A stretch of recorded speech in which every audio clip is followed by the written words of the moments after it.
Yung backbone naman ng manok ang ginamit kong pansahog mga lods. At saka ako naglagay ng sotanghon. Subukan mo yan lalo na at hindi ka nakain ng karne ng baboy. Naibabad ko na pala yan kagabi para madaling palambutin. Nakalimutan ko nga pala meron pala ako nabiling non-slip. Tamang tama lang yung sukat para hindi lumubog yung kaserola. Tapos yan yung pinakalak niya para hindi dumulas. O kaya matanggal doon sa patungan ng kalan. Malaking tulong to sa akin lalo na meron akong kaserolang maliit. Kaya kung gusto ninyong magkaroon ng ganyan, check nyo na lang sa aking yellow basket. Malambot na rin naman yung munggo kaya lang pakukuluan pa natin to ng ilang minuto. Ganyan ang ginagawa ko, ibinababad ko na muna bago ko palambutin. Mahirap kasi kapag pinalambot agad sa kalan, magastos sa gasol. Tamang tama, may nabili akong backbone ng manok nung isang araw, yun ang naisipan kong ipansahog. Kadalasan kasi ang ginagawa kong pansahog yung tinapa at saka yung chicharon ng baboy. Pero ngayon yung backbone naman ng manok yung gagamitin natin sa pansahog. After ko nga maigisa yung luya, heto naman yung sibuyas at bawang naman, sunod naman yung kamatis. Kahit mahal yung kilo ngayon, bumili pa rin ako kahit 2 piraso lang. Iba kasi kapag merong kamatis yung niluluto, kapag malambot na yung kamatis, pwede na natin pigain para lumabas yung katas at lasa niya, tapos pwede na natin ilagay yung karne ng manok. Kung nandito ka na sa bahagi ng aking video, ibig sabihin nagustuhan mo. Paki-like and share mo naman para madami makapanood. Bali, isasangkotsa muna natin yung karne ng manok sa luya. Makakatulong kasi yan para mawala yung lansa sa karne. Takpan muna natin at balikan natin after ng ilang minuto.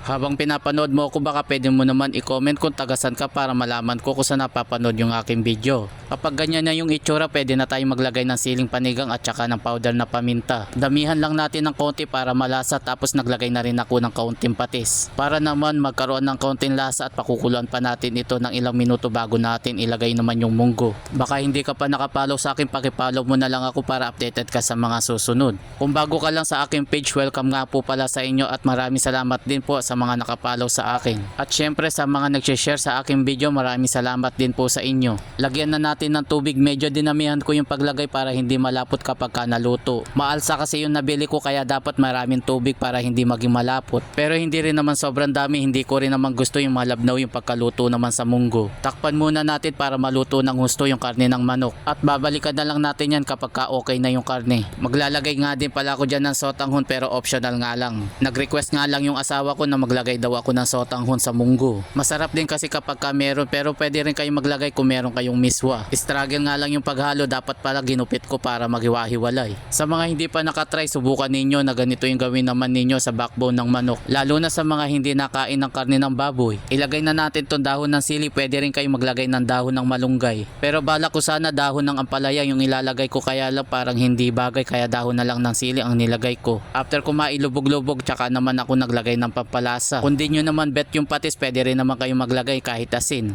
Paano, hanggang dito na lang muna at maraming salamat nga po pala sa inyong panonood.